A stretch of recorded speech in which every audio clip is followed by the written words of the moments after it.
So Martina is a nurse, transformational speaker and life coach. Most people stay with one. She's gone for all three. Her incredible journey was activated during a time in her life when she was diagnosed with a medical condition that was not treatable with mainline medications. In her search for self-healing and restoration, she came into contact with many teachers that helped her find balance in her life. She also experienced a glimpse into self-actualization, which left her yearning for more and feeling a deep calling for her to help others as well. She trained to become a certified emotion code practitioner and master life coach. This became the driving wisdom behind her becoming open-minded and willing to find unique ways of coaching others into transformation. She's a founder of Transforming Empowerment Academy, and through her coaching programs, her mission is helping others come into alignment with their life purposes and reach their self-actualization. So for the final speaker, I want the biggest applause you've ever given in your entire life. The speech entitled, A Personal Journey into the Concept of Self-Actualization. It's Martina, everybody!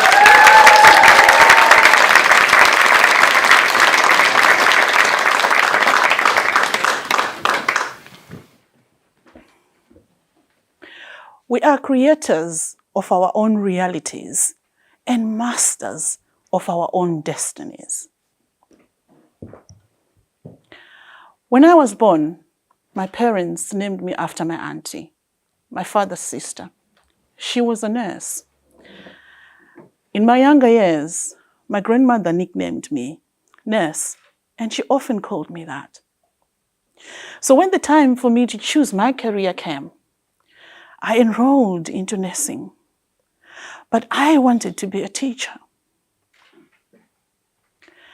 The circumstances that surrounded that enabled me to go into nursing. But words have got power to speak into reality the things that we send forth. My grandmother's word had become a reality in my career. But because I felt disgruntled and I felt unsupported and I felt that I was meant to go into a career that wasn't my choice, I created a turmoil of emotions within myself. I didn't think my parents understood me. So this led me to a place where all this negativity that I was creating gave me negative emotions that caused me to attract experiences that made me create suffering. And I had no idea. So the first years of my career were marred with this negativity.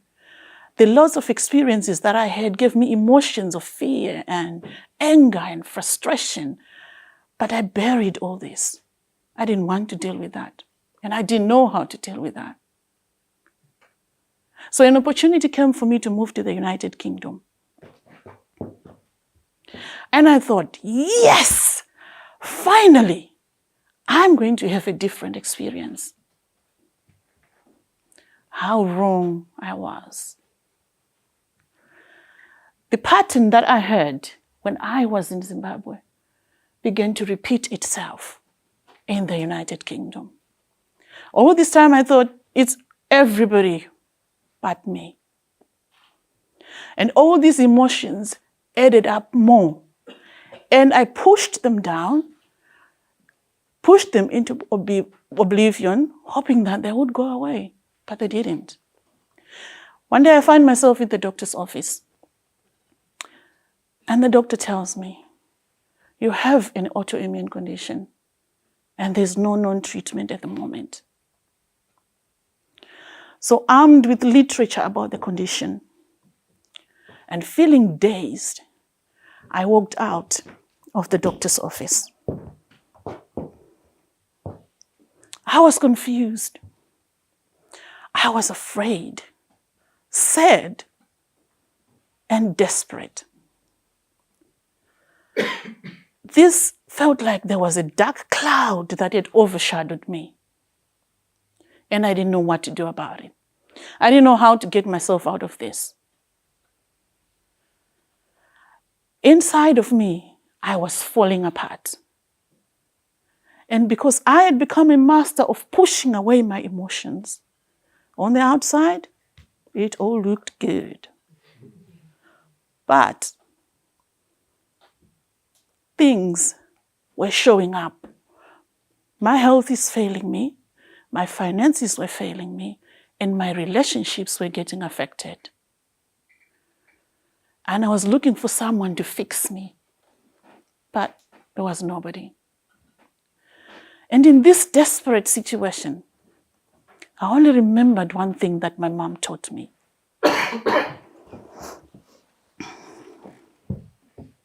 I didn't have many words, so I prayed. I said, God, will you shine your light in my darkness?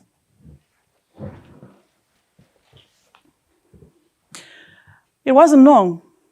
Indeed, God answered my prayer in the form of a teacher who came in with different lessons that nobody had ever taught me, nothing that I had heard of, and told me that I am a powerful creator, and I was creating my reality in the past, and that I was responsible for changing everything that I had created. No way. Would you believe that? How could I create my own suffering? I reasoned, that's just crazy. So I resisted the teacher's lessons. But I didn't have anywhere else to go. And I was desperate. And have you ever found yourself in a situation where you've been asking for something and then it shows up and you resist? You know, you find comfort in the place where you've made yourself a victim. And that was my story then. But then curiosity got me. And I wanted to know what this teacher was talking about. So I sat at the feet of my teacher. And I learned that all these emotions that I was holding and pushing away, they weren't really going anywhere. I really had to deal with them. So I learned how to let go of all these emotions. And the light indeed began to shine. I reached a moment where what I would like to call a Jimmy Cliff moment, when he sang, I can see clearly now, the rain is gone. I can see every obstacle in my way. Now I can see the things that I needed to do in order to put my life in the right place. So I worked tenaciously to change my reality. And pretty soon, I was clear enough to sense the yearning that was rising up within me to help others do the same things that I had done. So I trained as an emotion code practitioner, a life coach, and began to work helping others. But today I want to share with you something that really helped me to transform my life. I'll share with you 3 things. The first thing I learned was self-awareness. You have to be aware of the thoughts and the words and the emotions that are attached to what you're saying, because that's how we create our reality.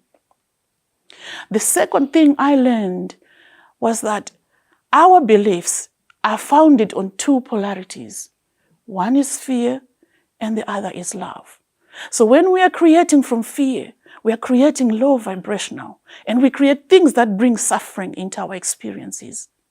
But when we are creating from love, we are creating from a higher vibration, and we create things that bring joy and peace and abundance into our lives.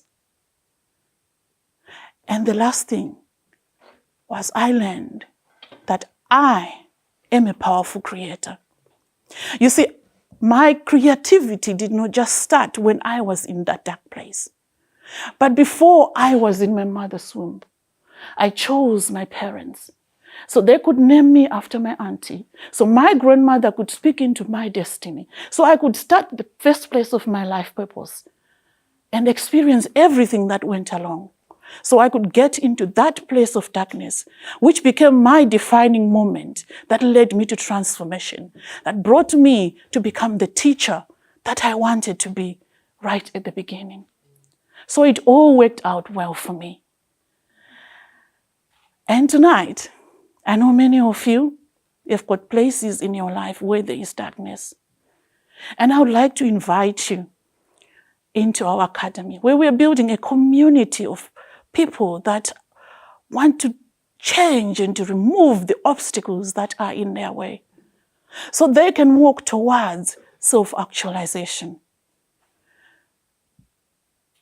If you will give me an opportunity so that I can shine my light into your darkness and show you how to move the obstacles in your life, that will be great.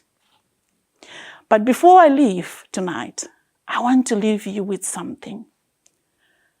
In Africa, we have this African proverb, which is called Ubuntu. It simply means, I am because you are. You are because I am. And I want to challenge you, like one wise man once said, be the change that you want to see.